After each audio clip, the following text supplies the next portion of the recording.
They say the most powerful magic isn't found in a dusty tome or a hidden cave. It's found in the corners of our daily lives, the way we set our intentions and build a life that feels as sacred as it does successful. Welcome to the Coven's Corner.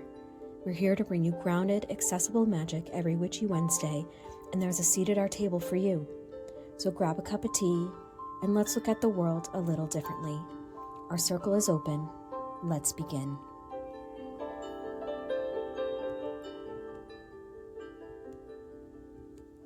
Hi everyone, and welcome back to the Coven's Corner. Our circle is open, and we are so incredibly happy to welcome you back to our altar today. I'm Kacey. And I'm Dawn. Welcome back, everyone. It's so wonderful to be back at the table with all of you. All right, Kacey, let's kick things off with our weekly vibe check. What is on your mind or on your altar this week? Well, on my altar this week, I actually have two very different decks sitting side by side.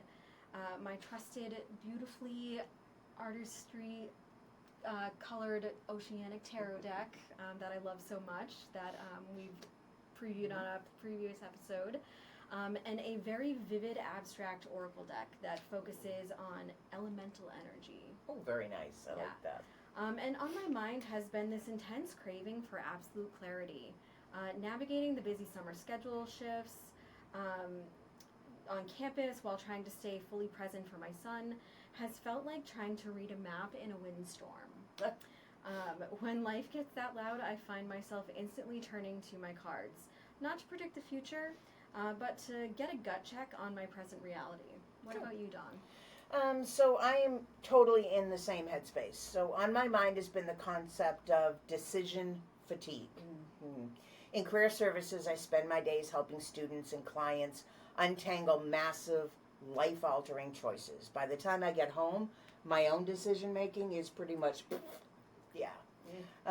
my altar right now is just a single deck of oracle cards sitting under a piece of clear quartz to help filter out the noise, so to speak. When I can't think my way through a problem, I let the cards mirror what my intuition already knows. And it's funny, we were just talking about that as well. Yep. Yes, it is the exact process of using cards as an intuitive mirror that inspired today's episode. We received so many questions from listeners about the difference between these tools and how to actually use them without getting bogged down by massive guidebooks. So today we're doing the Tarot and Oracle Deep Dive, exploring how to read for yourself to navigate major life transitions, make hard choices, and build unshakable trust in your own intuition. This is going to be such a practical, empowering conversation. Stick around until the very end, because instead of our usual guided meditation for the weekly spark, Kacey and I are actually going to pull live cards for the Coven right here at the table. I can't wait for that. Let's lay the groundwork first and untangle the structural difference between these two brilliant divination systems.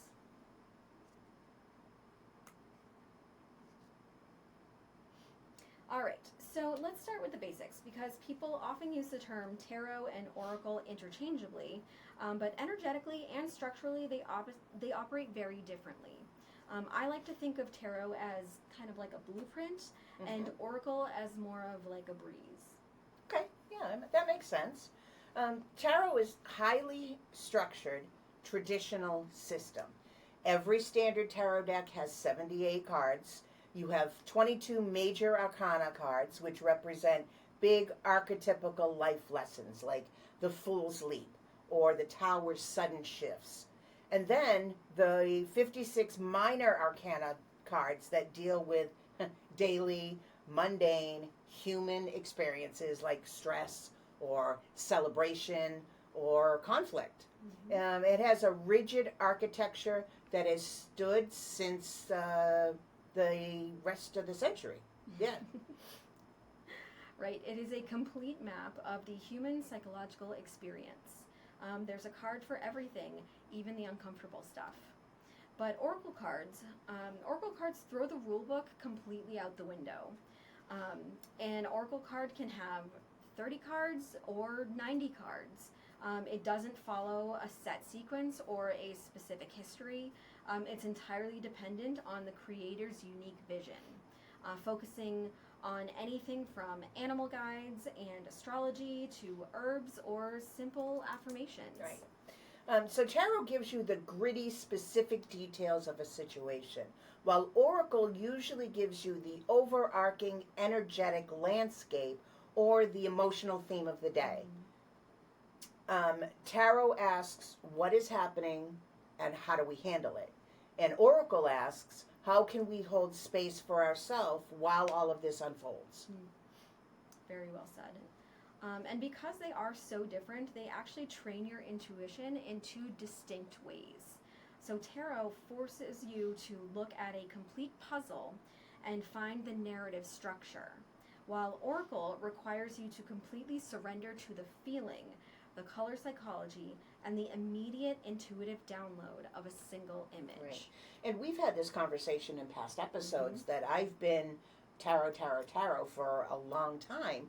And then talking to you about oracle, I was like, all right, well, let me buy a deck and see. And I love it. I use it every single day for my single card pull. And it just feels so much lighter than the structure of a tarot deck. Yeah. Well, I mean, and I think that totally speaks to, our signs too. Capricorns love their structure, right. Whereas, Cancers, we love our emotions, we love our, intuition and our feelings. So for me, oracle has always been kind of my go-to. Yeah. I find the structure of tarot a little confining sometimes. So we definitely have both sides of that spectrum covered here. So yeah. Okay, so moving on to our next segment. Yeah. Okay, so now let's talk about the actual practice of reading for yourself, especially when you are trying to make a hard choice or navigate a chaotic life transition. The number one mistake I see people make is that they pull a card, panic because they don't know the textbook meaning, and immediately run to the guidebook to let the author tell them what their own life means. So yes, the guidebook dependency is a real intuition killer, and that's honestly how I feel. The second you look down at a book, you've left your intuition and entered your analytical brain. If you're trying to build trust in your inner voice, the secret is to look at the card and just describe what you physically see first. What is the character doing? What is the lighting like? How does the image resonate in your body? And we were just talking about this a few minutes ago. When I buy a tarot deck, the first thing I do is put the book aside. And I look through the deck and I become comfortable with the deck and what the cards say to me, not necessarily what the guidebook says the card is supposed to say to you. Yes. And if you pull a card like the Three of Swords, which traditionally features a heart pierced by three blades, the book might say heartbreak and betrayal.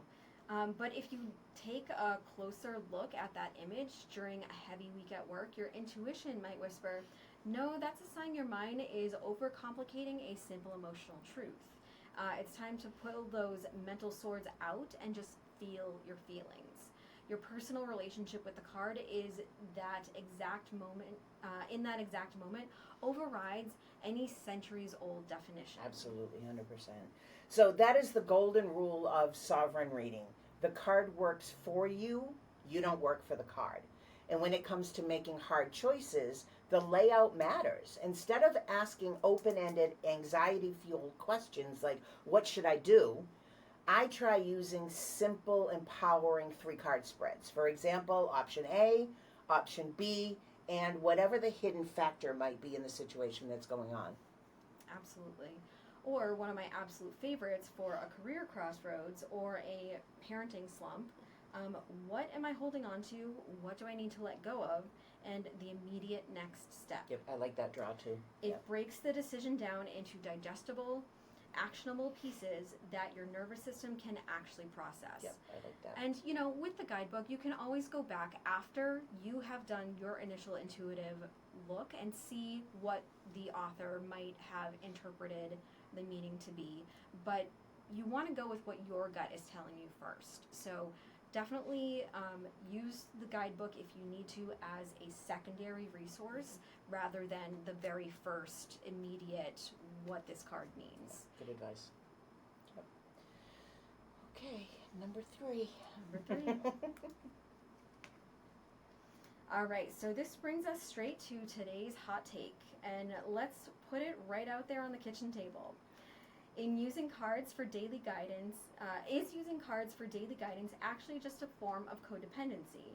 Are we outsourcing our personal sovereignty and common sense to pieces of cardboard because we're too afraid to make executive decisions on our own? All right, so that's a really nice call out. I like that very much. And honestly, if you're pulling cards 5 times a day because you can't decide what to eat for breakfast or whether to send an email, then yeah, you might be using the cards as a crutch, so to speak, so that you don't have to take accountability for anything. You can just say, well, that's what the card told me to do. So true divination should never replace your personal agency. It should enhance it.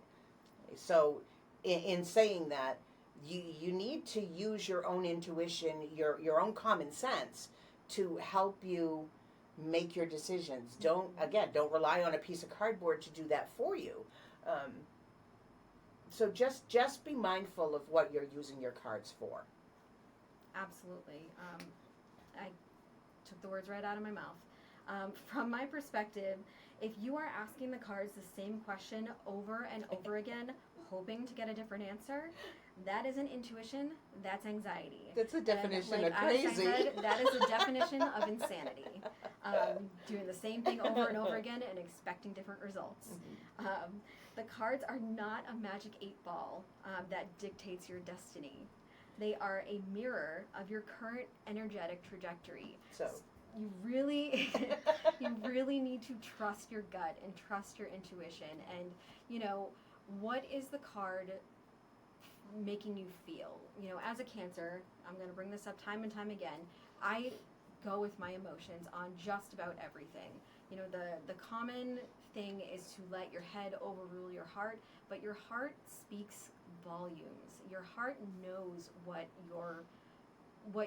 you truly desire, and you can talk yourself out of anything in your head, but you can't talk your heart out of something that you really want. So definitely listen to what your heart's saying, listen to what your gut's saying, and really trust yourself, because you know, and your higher self knows what the answer should be and what your next steps should be. So don't let the cards be a crutch for what you intuitively already know for yourself. Yep. And I think part of learning your cards as well is, so I have a new deck and I'm learning to work with it. So I'll pick a card every morning, read it, and then either that night or the next morning, I go back and look at that card and see how my day matches what the card said.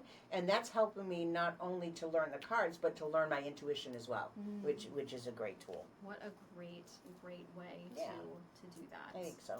So if you pull a card and you absolutely hate the answer, that's actually an incredible piece of intuitive data. It means that your inner sovereign self is waking up and saying, nope, I refuse that outcome. I'm going to change my actions to ensure that that doesn't happen. The card should leave you feeling empowered to make a choice, not paralyzed by fate. And I say this whenever I'm doing a reading for someone.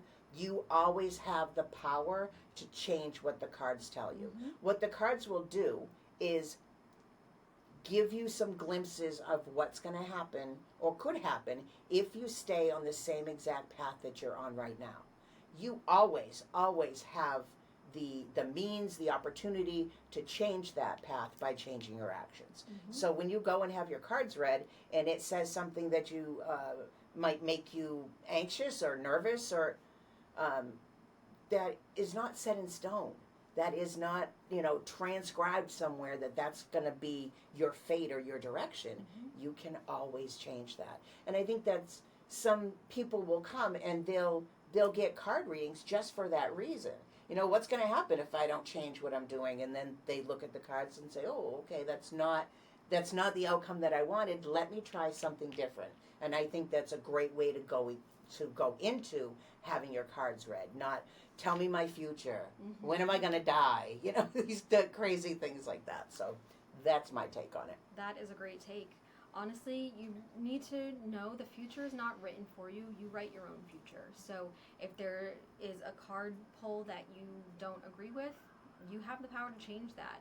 And the cards are just showing you what possibilities are. It's not set in stone. It's not written in the stars. It's interpretive. So it's, if you don't like an outcome, you can always change it. And so the cards should be a means to show you possibilities, and you take the reins from there. Yep, that's great. All right, fourth candle time. So to step back into that space of empowerment, let's talk about the practical upkeep of your tools. A lot of people think you need complex, hours-long rituals to bond with a new deck or clear out old energy, but house witchery is all about efficiency. I know that when I first started buying decks when I was like 14 or 15, I would buy them. I'd sleep with them under my pillow, which I still do, so, but I had to have them with me all the time for weeks so that they would absorb my energy. Opening the deck, I never cleared it first. I just started taking it around with me. So talk about a mishmash of energy that was now in those cards. So I've learned. Yeah. Absolutely. Think about how much residual energy a deck absorbs, especially if you're using it to untangle heavy work stress, or life complications. One of the simplest, quickest ways to reset a deck is what I call the knock reset. So you just hold the deck in your non-dominant hand. For me, that's my right hand. I'm a lefty.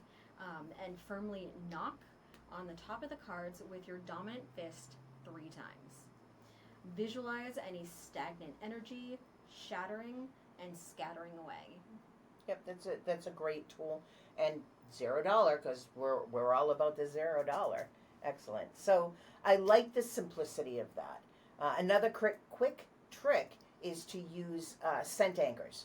So pass your deck through a bit of rosemary or lavender smoke, or leave it overnight on top of a raw piece of selenite. I love my selenite. Mm-hmm. Yeah. And it acts like a total palate cleanse for the cards. That's a great one too. Mm-hmm. And to truly bond with a deck, like you said, sleep with it. Put it right on your nightstand or under your pillow for a few days. Let your subconscious mind and your dream states sync up with the archetypes of the cards. It turns a piece of store-bought cardstock into a deeply personal extension of your own psyche. Very true. And the more you use it, the more you interact with it. So even just like not doing card pulls, but just like looking through the deck, just familiarizing yourself with the images on the cards, familiarizing yourself with the feel of how they, physically feel in your hand, how they feel in your energetic space. That's, the more time you spend with a deck, the more you're going to bond with it, and the more you're going to feel connected to it, and the better it will work for you. Right, I feel. And it's so funny in listening to our descriptions and to how we interact with our tools almost makes a deck seem like an entity in itself. And it is. But that entity evolves based on your interaction with it, your energy that you put into that deck. Mm-hmm. So one of the most interesting things for me is, how do you choose a deck? So do you hold them all and see if there's a connection? Because I do that with crystals. I have to hold them and see whether or not the energy meshes. Yeah. So sometimes I do that with cards. Other times I just turn it over and I look at what the cards look like. And sometimes that's enough for me to say, oh, yeah, I like this deck because it's pretty, but there's a connection there. So everybody has their own way of choosing their tools. But listen to that voice when you're trying to choose something. Yeah, for me, it's all about the visual stimuli. Yeah. Like, a card has to be, like, attractive to me for me to be able to really connect with it. Mm-hmm. And, I mean, not that I just base things off of looks, but like for me, most of you've seen most of my decks have some sort of theme, like a nature theme, or like an ocean theme that speaks to, you know, my animals, Right. color, emotion. So I tend to gravitate towards things that I connect with intuitively. So for me, like, you know me in color, like color is a big thing for me. Color is something that I use on a daily basis to, you know, harness energy. I know I've talked to you about this, but I organize my days by color. I take the decision making out of my mornings by just assigning a certain color to every day, so that I. That's a very Capricorny thing to do, you know. Well, you know, we are sister signs, so great productivity hack too. So, but yeah, so when I see, you know, certain colors in a card deck that really speaks to me, that's kind of where my Right. intuition, I feel, Yeah. draws. And you know, there's lots of different ways to pick cards. Some people like to read the description of what the cards are and, you know, Yep. choose from that. So You know, it used to be that your first deck should be given to you by somebody, chosen for you by somebody. And my first deck was a gift. But again, nothing is set in stone. If you like that idea and you have somebody say, go to this store, pick out a deck that you think would work for me, and that would be wonderful. But you can go on Amazon, you can go on Etsy and find some beautiful decks that will speak to you, even though you don't have a chance to hold on to them. So I do buy decks online, but, you know, I look at the pictures and I look at the wording and how it feels to me. So, yeah, there are many ways that you can choose your tools. Just do what's right for you. yeah, let your intuition guide you. Yeah. If we can say anything, it's use your intuition. Right. All right, our last segment. Okay. So there was great interaction that we had, and give us some feedback on how you choose your tools too. So the cards can give you data, but they don't. But you hold the wheel. So like we've been saying, just because a reading leads in a particular direction, you always have the power to change that direction. So speaking of data, let's bring this whole conversation to life. So as promised, we are closing out today's circle by pulling live cards for our collective right here at the table. Want to show them what the deck is? Yeah. Oh, sorry. So this is the deck that we're using today. I love this deck. I haven't had it very long, but I do. I absolutely, I love it. I'll take it now. So how do you choose what cards you pull? What works for you? For me, it's just a feeling. Like I don't have a specific number of shuffles that I do. I don't have a specific number of cards that I'll like, you know, 1, 2, 3 or whatever like that. I literally just go solely off of feeling. Usually it's more of like a sensory thing, like what card feels hot or what card feels cold or, you know, like something like that, or if my fingers are tingling over a certain card, like I'll pay attention to those cues. But I don't have a set ritual that I do. Okay. Do you What about pull from a shuffled deck? Do you split? Do you divide the deck and then pick a card, or how do you do it? Usually I just shuffle and fan. That's and go exactly what I do. there. That's so funny. So let's see how it works. Answers appear when you release the question. Oh, I like that. Very poignant. That's great. And it was really funny. I was using this deck last week and doing a daily pull, and 2 days in a row got the same card. So I paid attention to that.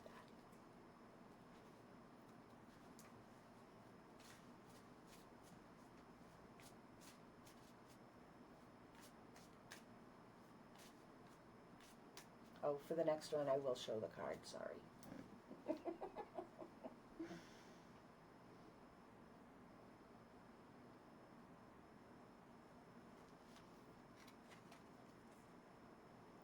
Perspective is a matter of where you stand. Such pretty cards. Another one? Sure.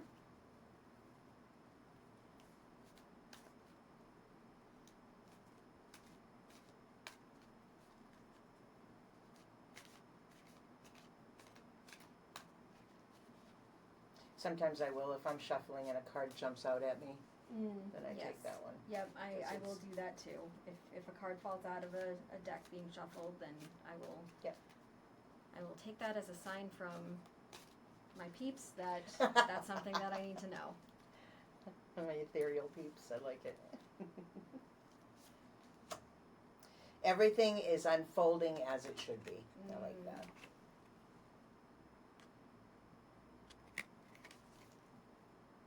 Excuse me. All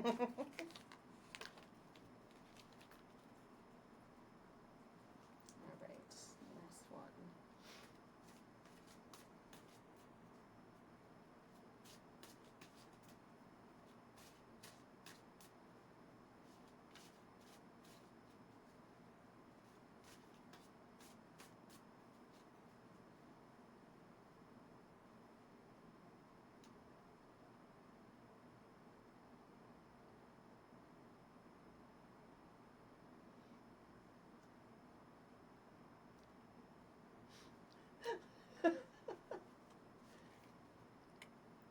Let your true colors show, so your tribe knows how to find you. That's the one that I pulled 2 days in a row. That's funny. What a great message to end on. Oh, that was great. All right. Well, I hope that you got something from those messages. Take those with you and let that guide your week. So, we just want you to know that we want you to trust yourself, trust your intuition, and go with what feels right to you. Absolutely. So we want to know, what is your absolute favorite tarot or oracle deck, and what personal real-world meaning have you assigned to it that you won't find in any guidebook? So email your cards and stories, not the card literally itself, but your choice of card and stories to us at covenscornerpodcast@gmail.com. Thank you so much for sharing your space, your time, and your incredible energy with us at our altar today.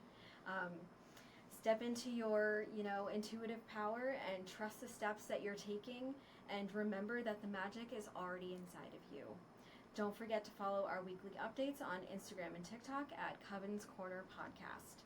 We will see you next Witchy Wednesday. Stay magical, everyone. Be well, everyone. Thank you.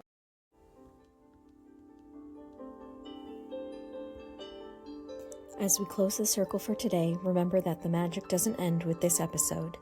Keep looking for the magic in the mundane. If you enjoyed today's conversation, we'd love for you to connect with our Coven.